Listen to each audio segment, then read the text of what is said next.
कहानी की शुरुआत अंटार्कटिका की जमा देने वाली बर्फीली वादियों के ऊपर उड़ते हुए एक छोटे से प्लेन से होती है। उस प्लेन में कहानी का मेन कैरेक्टर फू मौजूद है, जो एक बहुत बड़ी कंपनी का सीईओ है। फू एक खास बिजनेस प्लान के साथ अंटार्कटिका के बहुत अंदर वाले इलाके की तरफ जा रहा है। उसका मकसद दुनिया की सबसे सुनसान जगहों में से एक में वेडिंग डेस्टिनेशन बनाना है। अगर उसका प्लान कामयाब हो जाए तो उसकी कंपनी इस तरह का काम करने वाली दुनिया की पहली कंपनी बन सकती थी और इससे उसे बहुत प्रॉफिट भी हो सकता है। फू के सामने दो लड़कियां बैठी थी। उनमें से पहली नताशा है, जो एक मशहूर प्रोफेशनल मॉडल है। दूसरी है जिंग। जिंग एक साइंस फोटोग्राफर है और इस पूरी जर्नी में इस जगह की तस्वीरें और जानकारी डॉक्यूमेंट करने के लिए उनके साथ आई थी। उन तीनों के अलावा प्लेन में एक एक्सपीरियंस पायलट भी मौजूद है। अंटार्कटिका के इस सुनसान हिस्से में बहुत कम लोग आते हैं, इसीलिए उस प्लेन में भी बहुत लिमिटेड रिसोर्सेस मौजूद है। लेकिन कुछ ही देर में हालात पूरी तरह बदल गए। जैसे ही प्लेन बर्फ से ढके ऊंचे ऊंचे पहाड़ों के करीब पहुंचा, तभी अचानक तेज हवाएं प्लेन से टकराने लगी, क्योंकि वहां तूफान आ गया था। प्लेन बुरी तरह हिलने लगा। टर्ब्यूलेंस इतना ज्यादा बढ़ गया था कि ऐसा लगने लगा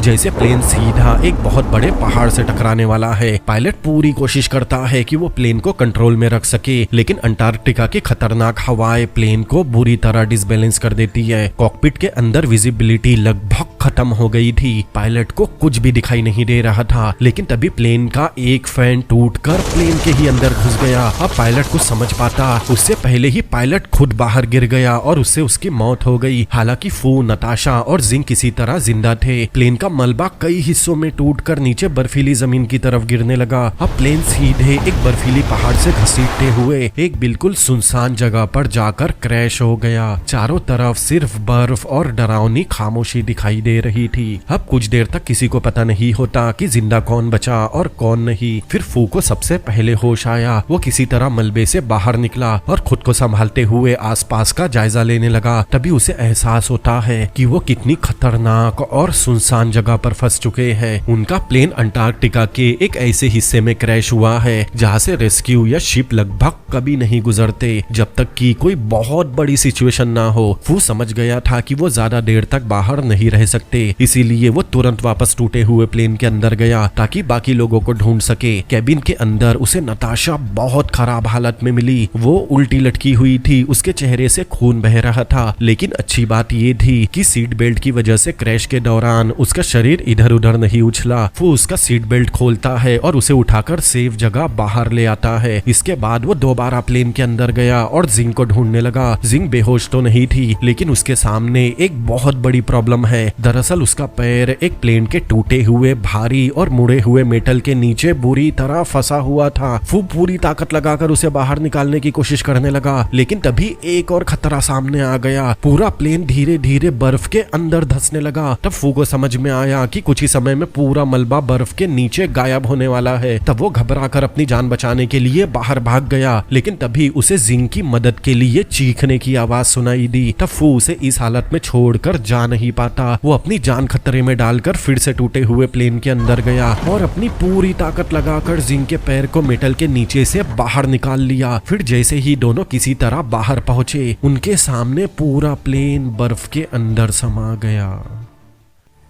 प्लेन के साथ ही उनकी बाहर की दुनिया से कांटेक्ट करने का आखिरी जरिया भी डूब गया। दरअसल प्लेन का रेडियो ही उनका एकलौता जरिया था जिससे वो बाहर की दुनिया से कांटेक्ट कर सकते थे। मतलब उनकी मदद के लिए कॉल करने की आखिरी उम्मीद भी खत्म हो गई। अब फू, नताशा और जिंग दुनिया की सबसे ठंडी और बेरहम जगहों में से एक में पूरी तरह फंस चुके थे। उनके पास मदद का कोई रास्ता नहीं था और अब उन्हें अपने दम पर ही सरवाइव करना होगा। लेकिन तभी उन्हें एहसास हुआ कि कुछ गड़बड़ है, क्योंकि नताशा काफी देर से कोई रिस्पांस नहीं दे रही। फू और जिंग उसके पास जाकर देखते हैं और तब उनके सामने एक बहुत दर्दनाक सच्चाई सामने आई। दरअसल नताशा के सिर पर लगी चोट जानलेवा साबित हुई, जिससे उसकी मौत हो गई। ये देखकर जिंग पूरी तरह टूट गई और उसकी आंखों से आंसू निकलने लगे। वो बुरी तरह रोने लगी। वो नताशा के शरीर को वही छोड़कर जाने के लिए तैयार नहीं होती, जबकि वहां रुकना दोनों की जान को खतरे में डाल सकता था। अब उनके पास ना तो प्लेन था, ना रेडियो और ना ही रेस्क्यू आने की कोई उम्मीद, और ऊपर से टेम्परेचर लगातार गिरता जा रहा था। ऐसे हालत में फू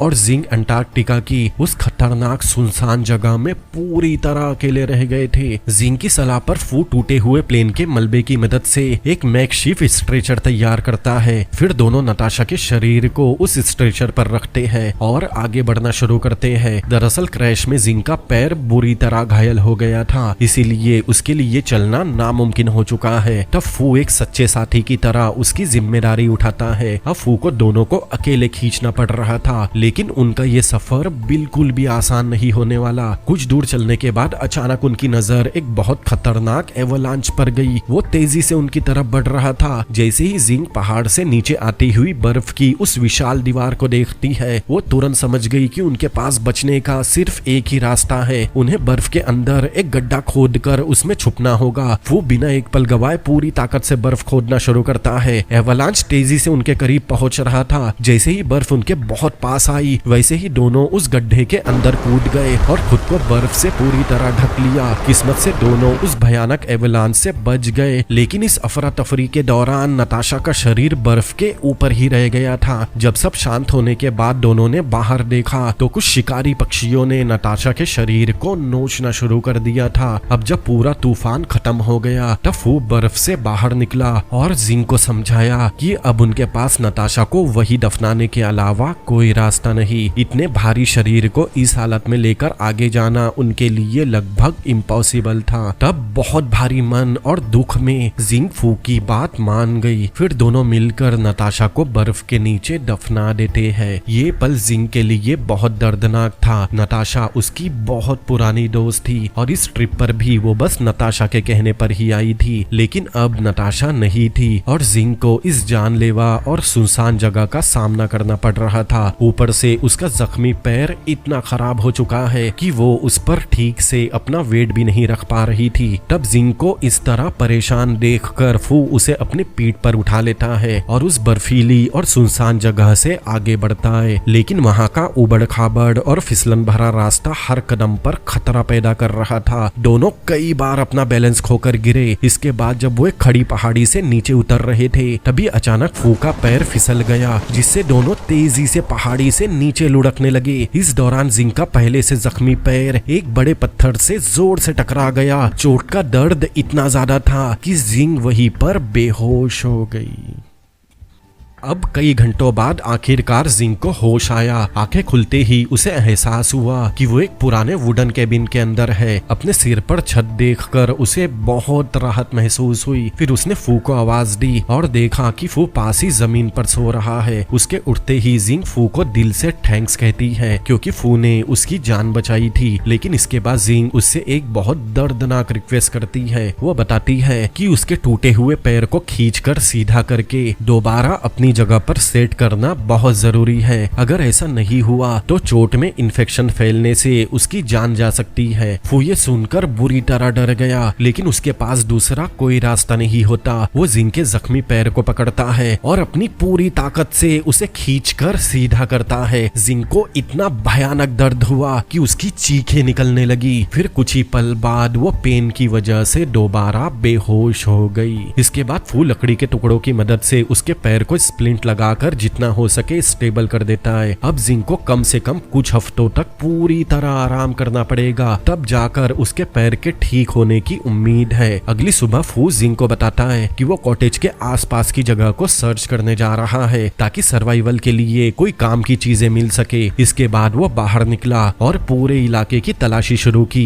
तब कॉटेज के पीछे फू को एक पुराना जनरेटर दिखाई दिया। फिर काफी देर तक उससे जूझने के बाद आखिरकार वो किसी तरह जनरेटर को शुरू करने में कामयाब हो ही गया। जनरेटर चालू होते ही कॉटेज के अंदर लगा हीटर भी चलने लगा। अब कुछ ही देर में कमरे के अंदर गर्माहट फैलने लगी और जिंग को उस जानलेवा ठंड में थोड़ी राहत मिली। इसके बाद फू कैबिनेट को चेक करता है और उसे प्रिजर्व फूड के कई सारे कैन मिल गए। उन कैन पर चाइनीज लैंग्वेज में कुछ लिखा था। तब जिंग ये देखकर तुरंत समझ गई कि इसका मतलब क्या है। दरअसल ये कॉटेज कभी चाइनीज रिसर्चर्स का रहा होगा। इसका मतलब ये भी हो सकता है कि चाइना का अंटार्कटिक रिसर्च स्टेशन शायद कहीं आसपास ही मौजूद हो। ये पता चलने पर फू बहुत खुश होता है और जिंग से पूछता है कि क्या वो किसी तरह पैदल चलकर रिसर्च स्टेशन तक पहुंच सकता है, लेकिन जिंग उसे समझाती है कि ये काम सुनने में जितना आसान लग रहा है असल में उतना आसान बिल्कुल नहीं है। हिसाब लगाने के बाद जिंग फू को बताती है कि उनके पास मौजूद कैन फूड बहुत कम है, फूड बस कुछ दिनों तक ही चल सकता है। इसके अलावा जनरेटर के लिए करीब 200 लीटर फ्यूल बचा है। अगर जनरेटर को रोज बस 4 घंटे भी चलाया जाए तो भी ये फ्यूल लगभग 75 दिनों तक ही चल पाएगा। इसका मतलब वो अपने फूड, फ्यूल और बाकी सभी रिसोर्सेस को ज्यादा से ज्यादा 75 दिनों तक ही चला सकते हैं। लेकिन उनकी सबसे बड़ी परेशानी अभी भी बाकी थी।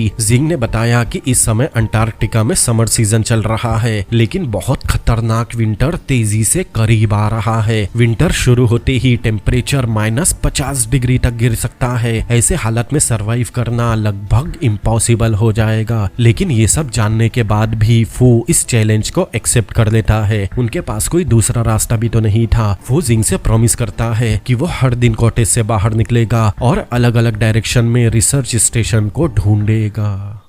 अगले दिन जिंग प्रॉपर सर्च प्लान तैयार करके फू को समझाती है कि उसे सिर्फ खास 3 डायरेक्शन में सर्च करना है और हर हालत में रात होने से पहले कॉटेज में वापस लौटना है। लेकिन फू स्टेशन को ढूंढने के लिए इतना ज्यादा बेताब था कि वो जिंग के इंस्ट्रक्शंस को ठीक से सुनता तक नहीं और फिर वो बाहर निकल गया और कई घंटों तक फू उस जमी हुई जमीन पर भटकता रहा। लेकिन वो कितनी भी दूर जाता उसे हर तरफ बस सफेद बर्फ ही दिखाई देती जो दूर दूर तक फैली हुई थी। 3 दिन बीत गए लेकिन फू को कुछ भी नहीं मिलता। तब आखिरकार वो जिंग की बताई गई डायरेक्शन को फॉलो करना शुरू करता है और उम्मीद करता है कि शायद यही रास्ते उसे स्टेशन तक पहुंचा दे। लेकिन ये तलाश भी नाकाम साबित होती है। फिर भी जब हर शाम फू कॉटेज में वापस आता तो जिंग के सामने मुस्कुरा कर उसे झूठी उम्मीद देता। वो जिंग से कहता है कि सर्च के दौरान उसे कुछ ऐसी चीजें दिखाई दी जो रिसर्च स्टेशन के आसपास होने का संकेत हो सकती है। फू ऐसा इसीलिए कर रहा था ताकि जिंग का हौसला न टूटे। फिर एक दिन फू गलती से अंटार्कटिका के साउथ पोल के पास मौजूद एक बहुत खतरनाक जोन में पहुंच गया। उसके सामने बहुत बड़ा आइसबर्ग था। फू उस कुदरत के नजारे को देख ही रहा था, लेकिन उसी समय आइसबर्ग टूटकर नीचे गिरने लगा। तब फू किसी तरह अपनी जान बचाकर वहां से निकलने में कामयाब हुआ। इसके बाद भी उसकी तलाश रुकती नहीं। वो रोज बर्फीले और वीराने में अलग अलग जगहों पर स्टेशन को ढूंढता रहता है। देखते ही देखते 14 दिन बीत गए और उनका फूड सप्लाई भी तेजी से खत्म होने लगा था। ये देखकर जिंग फू से कहती है कि अब उसे अपनी सर्च की स्पीड बढ़ानी होगी और हर दिन कम से कम 4 किलोमीटर की दूरी कवर करनी होगी। फू उसकी बात मान लेता है। अगली सुबह जिंग अपने पास का बचा हुआ थोड़ा सा फूड फू को खिलाती है और उसे दुआ के साथ बाहर भेजती है। लेकिन फूड सप्लाई बहुत कम हो चुका था, इसीलिए फू समझ गया कि अगर उन्हें जिंदा रहना है तो उसे खुद खाने का इंतजाम करना होगा। तब वो एक शार्प मेटल टूल की मदद से जमी हुई लेक में एक होल करता है और फिशिंग करने की कोशिश करता है। अब कुछ समय बाद किस्मत से उसकी कोशिश कामयाब हो गई। उसने एक फिश पकड़ ली थी। फिश मिलते ही फू बहुत खुश होने लगा। फिर कॉटेज की तरफ वापस जाने लगा, लेकिन रास्ते में अचानक उसका पैर बर्फ की एक बहुत पतली लेयर पर पड़ गया। अगले ही सेकेंड बर्फ टूट गई और फू एक गहरी फ्रीजन क्रूवास में जा गिरा। अब आखिरकार करीब 13 घंटे बाद फू को होश आया। जब उसकी आंखें खुली तो उसने देखा वो एक अंधेरी केव के अंदर है जिसके चारों तरफ बर्फ की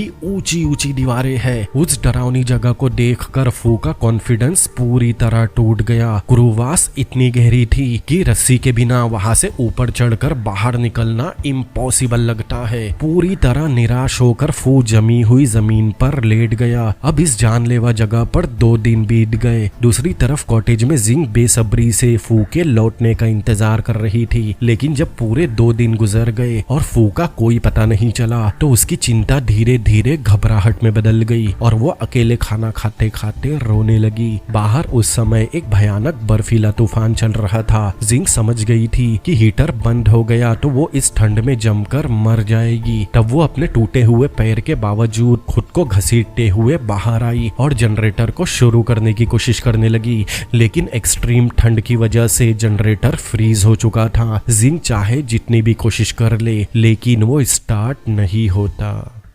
दूसरी तरफ क्रूवास में 2 दिन बिताने के बाद फू अचानक जिंग के बारे में सोचता है। उसे एहसास हुआ कि अगर वो यही मर गया तो जिंग कॉटेज में अकेली रह जाएगी और धीरे धीरे भूख और ठंड की वजह से उसकी मौत हो जाएगी। यही सोच फू के अंदर फिर से जिंदा रहने की इच्छा पैदा करती है। वो खुद को किसी तरह उठाता है और वहां से बाहर निकलने का रास्ता ढूंढना शुरू करता है। तब कुछ देर बाद उसे बर्फ की दीवार पर ऊपर की तरफ जाती हुई एक छोटी सी क्रैक दिखाई दी। ठंड की वजह से उसके हाथ पैर लगभग सुन्न हो चुके थे, फिर भी फू अपने हाथों और पैरों को उस क्रैक में फंसाता है और धीरे धीरे ऊपर चढ़ना शुरू करता है। दूसरी तरफ कॉटेज के बाहर जिंग पूरी उम्मीदें खो चुकी थी। जनरेटर अभी भी स्टार्ट नहीं हुआ था और उसके हाथ पैर भी ठंड की वजह से जमने लगे थे। तब जिंग को यकीन हो गया कि फू की मौत हो चुकी है। अब वो सोचती है कि अकेले धीरे धीरे जमकर मरने से बेहतर होगा कि वो खुद अपनी जिंदगी खत्म कर ले। इसीलिए उसने कैन के कवर से अपनी कलाई काट ली। फिर कुछ समय बाद जिंग बेहोश हो गई, लेकिन उसी समय फू अपनी जान की परवाह किए बिना उस बर्फीली क्रूवास से बाहर निकलने की आखिरी कोशिश कर रहा था और आखिरकार अपनी पूरी ताकत लगाकर फू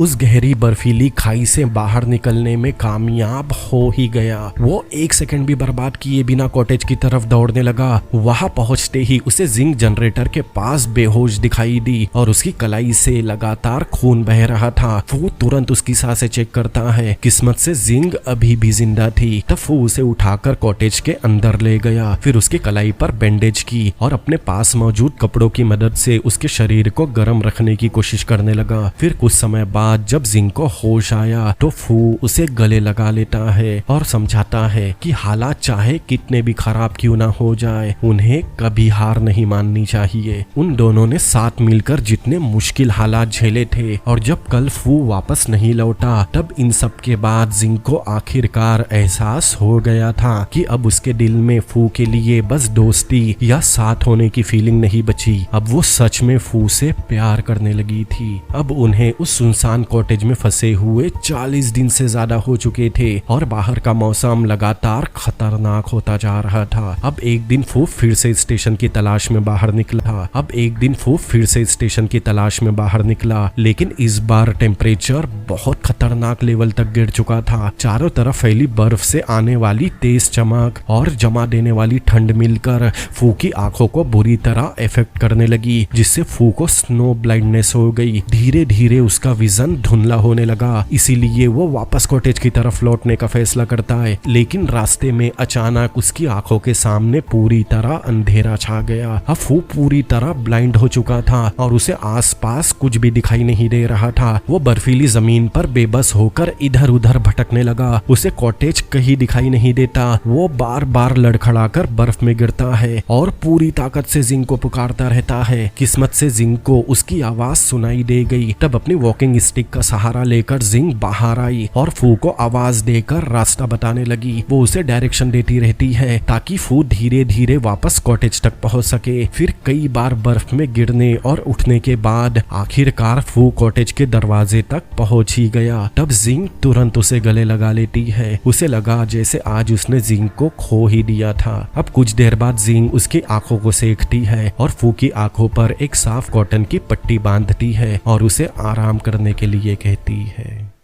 अब 2 दिनों तक फू की आंखों पर पट्टी बंधी रही। तब जिंग उसे काम करने के लिए गाइड करती है। फिर जिंग ने अपने बाल काटे और नहाने गई। तब उसने पीछे पलट कर देखा, लेकिन फू उसे देख नहीं रहा था और वैसे भी फू की आंखों पर पट्टी बंधी थी। फिर जिंग ने फू की शेविंग भी करके दी। अब तीसरे दिन फू की आई साइट धीरे धीरे वापस आने लगी। जब उसे दोबारा साफ दिखाई देने लगा तो वो अपनी आंखों को ढककर एक बार फिर स्टेशन की तलाश में बाहर निकल गया। वैसे उसने अपनी आंखों को जिंग के ब्रा से ढका था, लेकिन इस बार भी एक नई मुसीबत उसका इंतजार कर रही थी। दरअसल एक जगह अचानक फू के पैरों के नीचे जमी हुई बर्फ की सरफेस में क्रैक आने लगे। फू कुछ समझ पाता उससे पहले ही बर्फ टूट गई और वो सीधे नीचे मौजूद जमा देने वाले पानी में जा गिरा। पानी इतना ठंडा था कि किसी की हड्डियां तक जम जाए। इससे भी बड़ी प्रॉब्लम ये थी कि उसके सिर के ऊपर पानी की सतह पर बर्फ की मोटी सरफेस जमी हुई थी, इसीलिए बाहर निकलने का कोई रास्ता दिखाई नहीं देता। फू का ऑक्सीजन लेवल तेजी से नीचे गिरने लगा था। तभी उसे पानी के अंदर कुछ हलचल दिखाई दी। दरअसल पेंगुइन्स का एक ग्रुप पानी के अंदर तैरते हुए बर्फ में बने एक छोटे से होल की तरफ जा रहा था। तब फू उनके पीछे तैरना शुरू करता है। वो पूरी ताकत लगाकर पेंगुइन के पीछे पीछे उस होल तक पहुंचा और किसी तरह खुद को पानी से बाहर निकाल लिया। लेकिन उसकी परेशानी अभी तक खत्म नहीं हुई थी। फू के कपड़े पूरी तरह भीग चुके थे और बर्फीली हवाएं उसके शरीर की गर्मी को तेजी से खत्म कर रही थी। कुछ ही देर में फू का शरीर जमने लगा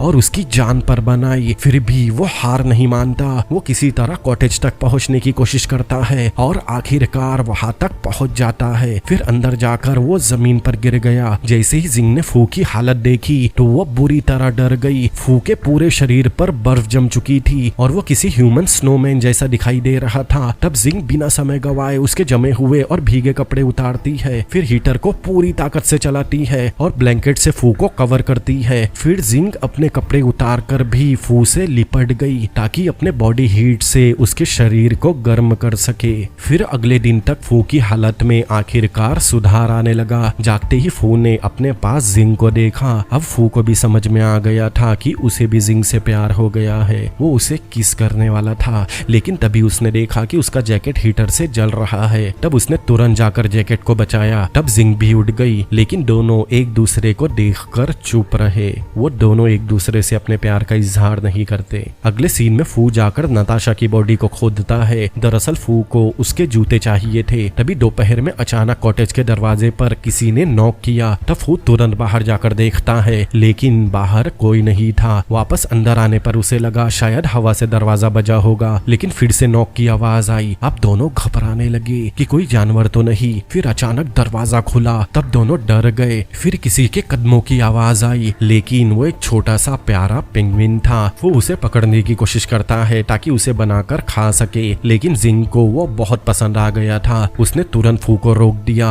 वो उसे अपना पेट बनाने का फैसला करती है। अब उस प्यारे से पेंगुइन की हरकतों से उन्हें थोड़ी सी खुशी मिलने लगी थी। अब धीरे धीरे वो पेंगुइन उनके छोटे से कॉटेज फैमिली का हिस्सा बन गया। वो मछलियां पकड़ कर लाता और काम करते समय वो पेंगुइन उसे परेशान करता। ये देखकर जिंग बहुत खुश होती। एक दिन फू लकड़ी के प्लैंक्स की मदद से एक स्लेट तैयार करता है। फिर जिंग और पेंगुइन को लेकर बाहर घूमने निकलता है। अब तीनों खूब मस्ती करते हैं, लेकिन जब दोनों एक साथ बैठे थे तो जिंग के नाक से खून निकलता है। लेकिन वो फू को इस बारे में नहीं बताती क्योंकि वो लोग अभी बहुत खुश थे। अब दोनों को उस कॉटेज में रहते हुए 50 दिन हो चुके थे। अब उनका फूड सप्लाई भी खत्म हो रहा था। फिर एक दिन फू बाहर गया। तब उसे एक अजीब चीज मिली। फू समझ गया कि वो मीटेरॉइड है। ये जानकर वो खुशी से नाचने लगा क्योंकि अगर वो बच गए तो उसकी कीमत उसे और अमीर बना देगी। फिर कॉटेज में आकर फू ने जिंग को भी दिखाया। वो मीटेरॉइड देखकर वो भी बहुत खुश होती है, लेकिन फिर भी उसे वो पत्थर थोड़ा अजीब लग रहा था। जिंग ने उसे टेबल पर रख दिया। तब कुछ देर बाद वो पिघलने लगा। तब फू चिल्लाने लगा क्योंकि वो मीटेरॉइड नहीं बल्कि गू था। ये देखकर फू गालियां देने लगा, लेकिन तभी उसे समझ में आया कि वो इंसानी गू है। लेकिन इससे पहले कि वो खुश हो पाते, फू ने देखा जिंग की नाक से अचानक खून निकलने लगा। फिर रात में सोते समय जिंग बताती है कि कई दिनों से वेजिटेबल्स ना खाने से अब उसके शरीर में स्क्रूवी के सिम्टम्स दिखाई देने लगे हैं। अब धीरे धीरे उसके दांत टूटने लगेंगे, उसके बाद नाखून भी निकलने लगेंगे। तब फू नीचे आया और बताया कि उसे पहले सिर्फ पैसों से प्यार था, लेकिन उससे मिलने के बाद उसे सच्चे प्यार का मतलब समझ में आया है। वो रोते हुए ऐसे प्रिटेंड करता है जैसे उसके हाथ में रिंग हो। फिर उसने जिंग से आई लव यू कहा और उसे शादी के लिए प्रपोज किया। तब दोनों एक दूसरे से लिपट कर रोने लगे क्योंकि शायद उन्हें पता था कि वो दोनों यही मरने वाले हैं। फिर कुछ देर बाद हीटर भी बंद हो गया क्योंकि जनरेटर का फ्यूल खत्म हो गया था। अब अगले दिन जिंग फू को एक सर्वाइवल गाइड देती है। फिर फू बाहर निकलकर फिर से अपनी खोज शुरू करता है। वो रोज ऐसे ही बाहर निकलकर स्टेशन ढूंढने जाता और खाली हाथ वापस आता। अब वो लकड़ियों से आग जलाकर उसके पास बैठने लगे। फिर एक दिन फू जिंग को कॉटेज के पास मौजूद एक ऊंचे पहाड़ पर ले गया। दोनों वहां साथ बैठकर सनसेट देखते हैं, लेकिन जैसे जैसे सूरज डूब रहा था फू का हौसला भी टूटने लगा था। उसकी आंखों में आंसू आ गए क्योंकि अब वो पूरी तरह थक चुका है और उसे लगने लगा था कि शायद अब उनकी किस्मत में यही मरना लिखा है। तब जिंग फू का हाथ पकड़कर समझाती है कि हो सकता है उसकी मौत यही होनी हो, लेकिन फू को यहाँ मरने की जरूरत नहीं। फू ने उसकी जान बचाई थी और अब उसे उनकी इस कहानी को एक खूबसूरत एंडिंग देनी होगी। अगली सुबह फू आखिरी बार चाइनीज रिसर्च स्टेशन की तलाश में निकला। वो बड़ी मुश्किल से जिंग को छोड़कर आगे बढ़ा, क्योंकि उन दोनों को पता था कि शायद वो दोनों एक दूसरे को आखिरी बार देख रहे हैं। क्योंकि जिंग की हालत भी खराब हो गई थी, उसकी नाक से फिर से खून निकला और उसके साथ उसका एक दांत भी बाहर आ गया। दूसरी तरफ फू आगे बढ़ रहा था, लेकिन रास्ते में वो एक बहुत खतरनाक तूफान में फंस गया। तेज और बर्फीली हवा ने उसे जमीन पर गिरा दिया। फिर कुछ समय बाद फू के ऊपर बर्फ आ गई थी। एक पल के लिए ऐसा लगा जैसे अब फू की जिंदगी खत्म हो गई, लेकिन तभी उसे जिंग की कही हुई बात याद आई और तभी उसे सामने वही पेंगुइन दिखाई दिया। जब वो पेंगुइन हटा तो उसके पीछे मेटल साइन था। फिर वो किसी तरह पेंगुइन के साथ उस मेटल साइन तक गया। तब उसे सामने रिसर्च स्टेशन दिखाई दिया। पूरे 55 दिनों तक मौत से लड़ते हुए आखिरकार फू चाइनीज रिसर्च स्टेशन तक पहुंच चुका था। तब पेंगुइन वापस जाने लगा। उसने पलटकर एक बार फू को देखा, फिर वहां से हमेशा के लिए चला गया। लेकिन वहां तक पहुंचते पहुंचते फू की सारी ताकत खत्म हो चुकी थी। वो किसी तरह गिरते पड़ते स्टेशन तक पहुंचा, लेकिन अब उसमें और आगे जाने की ताकत नहीं बची थी। तब वो उसके पास मौजूद ड्रम पर जोर जोर से हाथ मारने लगा, लेकिन कोई नहीं आता। अब फू को लगा उसका आखिरी समय आ गया। वो अपनी आंखें बंद करने वाला था, लेकिन तभी अचानक उसे वहां चाइनीज साइंटिस्ट आते हुए दिखाई दिए। अगले सीन में फू उन लोगों के साथ एक गाड़ी में जिंग को लेने जा रहा था। फू काफी खुश था कि आखिरकार वो दोनों बच गए, लेकिन जैसे ही वो लोग कॉटेज के पास पहुंचे अचानक गाड़ी रुक गई। दरअसल कॉटेज के पीछे बहुत बड़ा एवलांच आ रहा था। वो तुरंत गाड़ी को मोड़कर जाने लगे। जैसे ही फू ने बाहर देखा उसे दिखाई दिया एवलांच ने कॉटेज को डिस्ट्रॉय कर दिया है। वो तुरंत गाड़ी से उतरकर जिंग के पास जाने की कोशिश करने लगा, लेकिन लोग उसे पकड़ लेते हैं। वो बहुत रोता है कि उसे घर जाने दो, क्योंकि वो जिंग के बिना नहीं जी सकता, लेकिन कोई फायदा नहीं होता। फू अपनी आंखों के सामने जिंग को हजारों टन बर्फ के नीचे दबते हुए देखता है। उसे समझ नहीं आता कि अब वो जिंग के बिना कैसे जिएगा। अब जब फू की आंख खुली तो उसे मेडिकल रूम में भर्ती किया गया था। आंखें खुलने पर उसकी नजर अपने बेड के पास अपनी चीजों पर गई। उसके सामान में जिंग की दी हुई सर्वाइवल बुक थी। फू ने जब बुक खोला तब उसे बुक के अंदर जिंग का लॉकेट मिला और तभी बाहर उसे आसमान में ग्रीन लाइट दिखाई दी। तब वो तुरंत एक स्नो मोबाइल लेकर निकल गया। दरअसल जब वो लोग कॉटेज के पास के पहाड़ पर बैठे थे तब जिंग ने बताया था कि जब आसमान साफ होगा उस दिन आसमान में ग्रीन लाइट दिखाई देती है और उसकी आखिरी इच्छा है कि वो इसी पहाड़ पर एक गड्ढा खोद कर उसमें लेट जाएगी और उस ग्रीन लाइट को देखते हुए अपनी आखिरी सांसें लेगी। इसीलिए फू पूरी स्पीड से कॉटेज की तरफ निकल गया। कुछ देर बाद फू पहाड़ पर पहुंच जाता है, लेकिन उस पहाड़ पर स्नो मोबाइल नहीं चढ़ती। तब फू पैदल ही ऊपर भागने लगा। तब आखिरकार फू को जिंग मिल गई और किस्मत से वो अभी तक जिंदा थी। फू ने तुरंत ही उसे गोद में उठा लिया। तब जिंग भी उसे देखती है और आसमान में उस ग्रीन लाइट में जिंग को वेल दिखाई देती है, क्योंकि जिंग वेल को लाइफ का सिंबल मानती थी। और इसी हैप्पी एंडिंग के साथ ये मूवी भी यही खत्म होती है। तो दोस्तों कैसी लगी आपको ये मूवी मुझे कमेंट करके जरूर बताएं। अगर ये मूवी आपको पसंद आई हो और मेरा वीडियो पसंद आया हो तो इस वीडियो को लाइक करें, अपने दोस्तों के साथ शेयर करें और ऐसी और भी अमेजिंग मूवीज के एक्सप्लेनेशन देखने के लिए मेरे चैनल को सब्सक्राइब करें। तो मिलते हैं अगली बार किसी और अमेजिंग मूवी के एक्सप्लेनेशन के साथ। Peace out.